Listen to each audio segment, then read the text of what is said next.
Hey guys, welcome back. Today we're going to be continuing our conversation on how to transition from secular dance into dance ministry, the garment edition. Last time we spoke, we talked about several things that we would have to stop, change in order to accept our call as priestly dancers, whether that's dance ministry, you praise dance, mime dance, prophetic dance, spiritual dance, whatever you want to call it, there is still a method of transition. Now, I have a disclaimer. My disclaimer is I am not saying that you need to throw out all of your secular garments. I am simply saying that in order for us to minister with the standard of what God expects as his priest, we need to be sure that the garments that we are wearing are a great representation of what a priest would wear. So if you believe that you are called into both, you're going to be ministering in dance, you're also going to be in secular dance performing.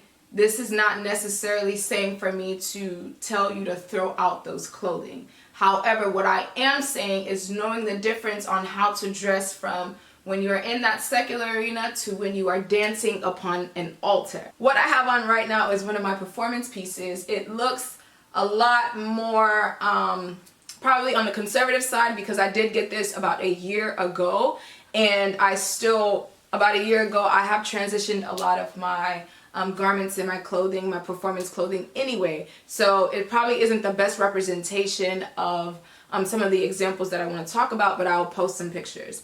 As you can see below, you'll be able to see that the way that this is cut, it's cut like a skirt. Now, the reason why I have on my leggings is because, this is online. But usually in performances, you may not see a lot of, this outfit may not have leggings with it. It's one of those where you will just most likely wear it just like this. So as you can see, that is probably not the best attire that you would want to wear when it comes to dance ministry. I'm speaking this directly to those of you who may be coming from secular arenas and who are just now hopping into dance ministry, or you have been elected to maybe lead a team of dancers in your church, or you just got started in ministry as a leader. You probably want to now start looking into garments that are more appropriate for the church setting or an altar setting, a worship setting, whatever you want to call it.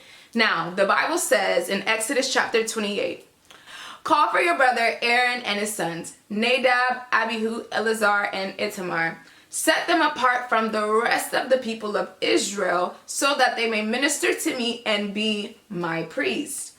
Make sacred garments for Aaron that are glorious and beautiful." So we already know that the garments that we will be wearing when you transition into dance ministry, or anyone who is going to be ministering unto the Lord, you don't have to worry about it being boring. They're going to be beautiful and glorious, right? Verse 3 says, "Instruct all the skilled craftsmen whom I have filled with the spirit of wisdom.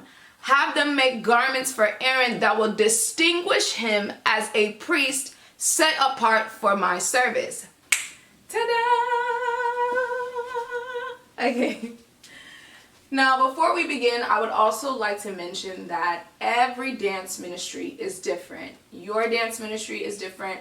But one of the things that I learned is that depending on your culture, depending on what end of the earth you are, everyone has their own idea of what dance ministry attire, priestly garments should look like, which is totally fine.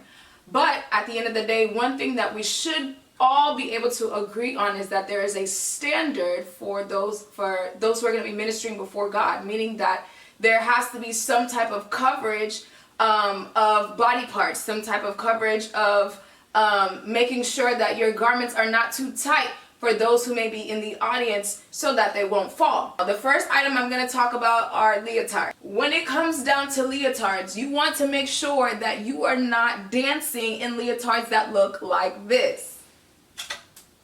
Okay? This is a leotard that I have when I was training in ballet, right? It's spaghetti strap, easy access, so the instructor will be able to see all of your lines, and it's giving you a beautiful base, foundational neck, right? The back is pretty low.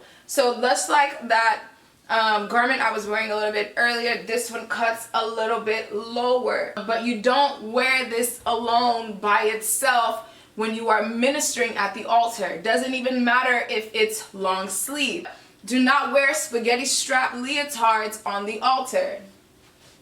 Another one, okay, this is actually not a leotard, but it's a swimsuit. But swimsuits are very close to leotards. This is also another kind of strap that does not cover the shoulder, but I wanted to show you just like the intricate design that other leotards may have. This is a beautiful design, but this is also something that we should not be wearing on the altar. Why? Because your arms are showing, your neck is showing, your chest is showing, you're gonna be going like this and everything is gonna be spilling out. So no, we don't wear that. What you do want to wear is something like what I have on, which is a basic foundational garment. I have this in gold. For me personally, I love turtleneck because of lines. I don't like, well, that's just my personal preference. I like turtleneck leotards. So all of what I'm going to be showing you today are turtlenecks, but they don't have to be turtlenecks. I would highly recommend for those who may be blessed on the torso and for you to wear higher leotards that cut by your neck, like A-line leotards or whatever the case may be. Why? Because when you are dancing and you are going over, we won't see anything, right? So the more fabric, the better. So what that looks like are these, right? You have leotards that are long sleeves so we don't see your skin, okay? They have many different colors that you can choose from, right? Like I said, I love leotards because that's just some of the things that came over from the secular world over with me. That's just, you know, what I like. Like I said, you do not wear leotards by itself on the altar. What you need to do is find a garment, find an overlay that you can place on top of that leotard. So for example, I have on one right now. It's covering my chest. It's not too tight. And if it is tight, because of just depending on your body type, you want to make sure that it's not hugging your curves, right? We don't want to see your curves on the altar, okay? For those who are just starting out, if you do not know what kind of garments you want to get yet, there are some that you can find online. Very basic, very affordable, and they will get the job done as well. This is a basic overlay that I have found, that I have purchased for myself and for the ministry that I currently dance with. It's a very basic overlay, so there should be no excuses.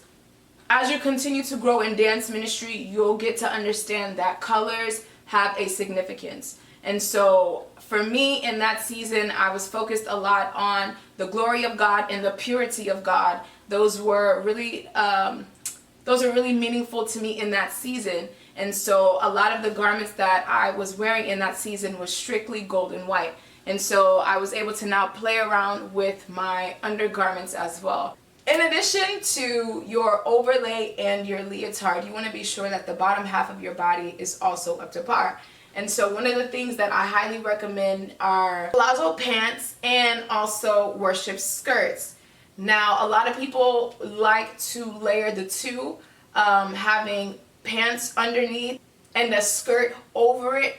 That's up to your discretion and how you see yourself in the mirror. You know whether or not you believe that you need to do more layers depending on how tight the clothes are fitting on your body. Now for me, because I am kind of on the smaller side, I don't necessarily wear a lot of layers, but however, if you do know that you are bigger than my size, I do highly recommend you look in the mirror and decide whether or not you need to add more layers to be sure that the garments that you are wearing are not tight fitting, nor are they see-through.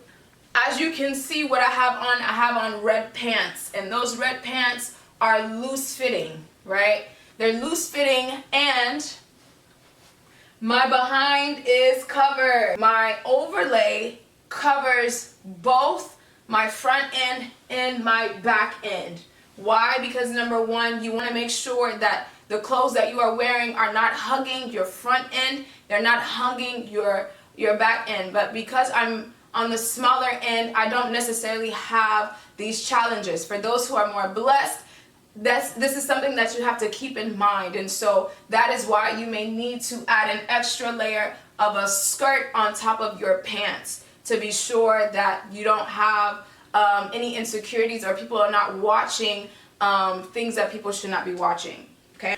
One of the similarities that you'll find when it comes to most of my overlays are my overlays tend to reach towards my thigh area or my knee area. Why? This is to keep just to keep me safe from feeling like, oh, can people see, you know, my midsection? Can people see what's going on? So I usually like to make sure my garments, you know, the overlay of my garments are a bit on the longer side.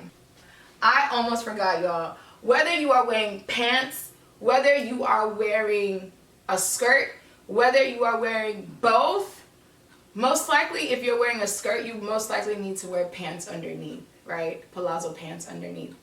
In fact, please wear palazzo pants underneath your skirt if you're going to be wearing a skirt. Please. Okay, so you got to have leggings. You got to wear leggings. Why? Because when you're doing a lot of turns and you're doing a lot of jumps, people can see underneath, right? Because of how free flow our garments are, our garments begin to rise. And when they begin to rise, you want to make sure that people are not necessarily seeing your skin. And so you want to make sure that you're wearing leggings, right, that go all the way down to your ankle.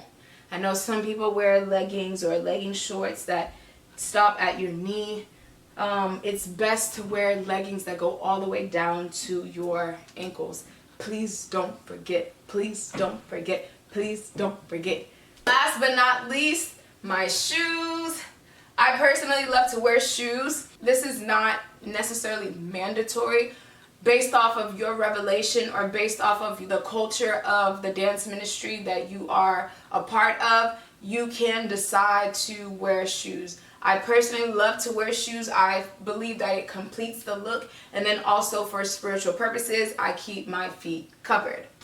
A lot of the garments that I have here are quite basic. Depending on who you are, depending on the season that you may be in, or depending on your identity, the Lord may instruct you to find different kind of garments. There are plenty people who are blessed with the craftsmanship of making garments, and they cost from the most affordable to the most premium, right?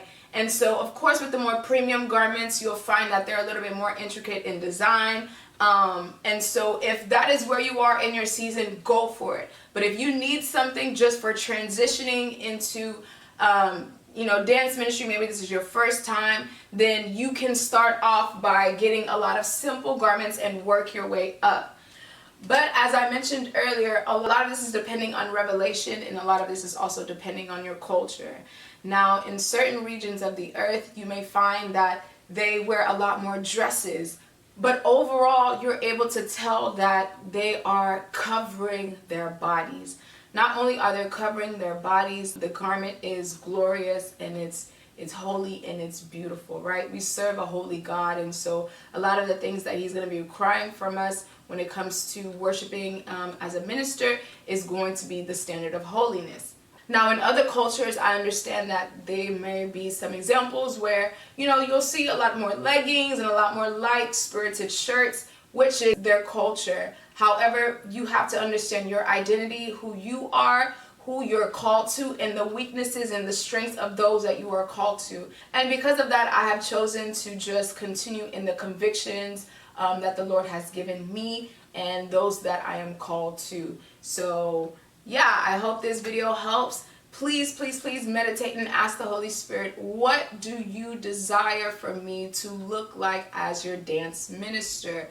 The Lord could be giving you a specific message, depending on your identity, depending on the call and the mandate that he has given your identity, that he has given you. And so you want to go and ask the Lord about those things and begin to purchase those things that make sense for you and your ministry.